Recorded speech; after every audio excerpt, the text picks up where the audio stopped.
وَإِذِ ابْتَلَى إِبْرَاهِيمَ رَبُّهُ بِكَلِمَاتٍ فَأَتَمَّهُنَّ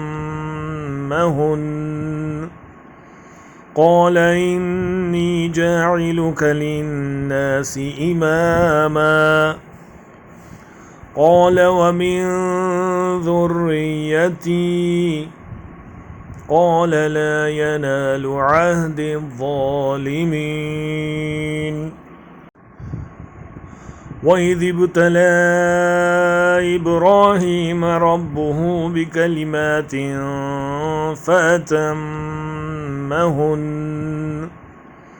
قَالَ إِنِّي جَاعِلُكَ لِلنَّاسِ إِمَامًا قَالَ وَمِن ذُرِّيَّتِي قَالَ لَا يَنَالُ عَهْدِ الظَّالِمِينَ.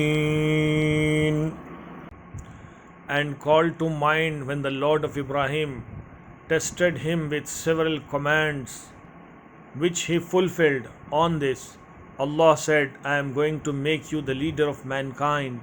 He submitted, and from my children as well. Allah said, yes, but my promise does not apply to transgressors. और वो वक्त याद करो जब इब्राहीम अलैहिस्सलाम को उनके रब ने कई बातों में आजमाया तो उन्होंने वो पूरी कर दी। इस पर अल्लाह ने फरमाया, मैं तुम्हें लोगों का पेशवा बनाऊंगा। उन्होंने अर्ज़ किया, क्या मेरी औलाद में से भी? इरशाद हुआ, हाँ, मगर मेरा वादा ज़ालिमों को नहीं पहुँचता।